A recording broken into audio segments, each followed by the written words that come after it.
ಈ ತರ petrol bikes use ಮಾಡೋ ಬದಲು ಎಲೆಕ್ಟ್ರಿಕ್ ಸೈಕಲ್ಸ್ ನ ಚಾರ್ಜ್ ಮಾಡ್ಕೊಂಡ್ರೆ ಜಸ್ಟ್ ₹7 ಅಲ್ಲಿ 100 ಕಿಲೋಮೀಟರ್ಸ್ ಓಡಿಬಹುದು. ದೇವ್ರಿಗೂ ನಿಮ್ಗೂ ಡಿಫ್ರೆನ್ಸ್ ಇಲ್ಲ ನೋಡಿ.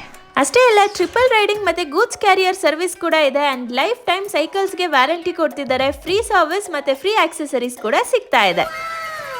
ನೀವು ಮಾಡಬೇಕಾಗಿರೋದಿಷ್ಟೇ, ಮನೆದಿರ ನನ್ನ ಪೇಜ್ ನ ಫಾಲೋ ಮಾಡಿಕೊಂಡು ಯಲಹಂಕದಲ್ಲಿರೋ ಭಾರತ್ ಸೈಕಲ್ ಹಬ್ ಗೆ ಬಂದ್ಬಿಡಿ. ಈ ಸೈಕಲ್ ಅಲ್ಲಿ ನಿಮಗೆ 5 ಮೋಡ್ಸ್ ಬರುತ್ತೆ. Cruise control, 7 speed original gear box, walking mode, parking mode, speed control, battery level ಎಲ್ಲ ತೋರಿಸುತ್ತೆ. ಬೈಕ್ ತರನೇ ಈ ಸೈಕಲ್ಸ್ ಗೂ ಹೆಡ್ ಲೈಟ್ಸ್ ಮತ್ತೆ ಇಂಡಿಕೇಟರ್ ಕೂಡ ಬರುತ್ತೆ. ರಿಮೂವಬಲ್ ಬ್ಯಾಟರಿ ಮತ್ತೆ ಇನ್ ಬಿಲ್ಟ್ ಬ್ಯಾಟರಿ ಆಪ್ಷನ್ಸ್ ಕೂಡ ಅವೈಲೇಬಲ್ ಇದೆ. Suspension, disc brake, power brake ಎಲ್ಲ ಇದೆ. ಓಡಿಸಿದಾದ್ಮೇಲೆ ಸ್ಪೇಸ್ ಸೇವಿಂಗ್ ಗೆ ಈ ತರ ಫೋಲ್ಡ್ ಮಾಡಿ ಡಿಕ್ಕಿಯಲ್ಲಿ ಕೂಡ ಹಾಕೊಬಹುದು. ಇನ್ನು ಇವ್ರ ಹತ್ರ ಗೇರ್ ಸೈಕಲ್ಸ್, ನಾನ್ ಗೇರು, hybrid, road cycle, giant, truck, polygon, MTB ಅಂತ ಎಲ್ಲ ಸೈಕಲ್ಸ್ ಸಿಕ್ಬಿಡುತ್ತೆ. ಹಳೆ ಸೈಕಲ್ ಇದ್ರೆ ತಗೊಂಬನ್ನಿ, ಎಕ್ಸ್ಚೇಂಜ್ ಆಪ್ಷನ್ ಕೂಡ ಇದೆ. ಮರೆಯದಿರ ನನ್ನ ಪೇಜ್ ನ ಫಾಲೋ ಮಾಡ್ಕೊಂಡು ಹೋಗಿ ತೋರಿಸಿ, ಡಿಸ್ಕೌಂಟ್ ಸಿಗುತ್ತೆ ಮತ್ತೆ ನಿಮ್ಮ ಮನೆ ಅಡ್ರೆಸ್ಗೆ ಫ್ರೀ ಡೆಲಿವರಿ ಕೂಡ ಮಾಡ್ಕೊಡ್ತಾರೆ.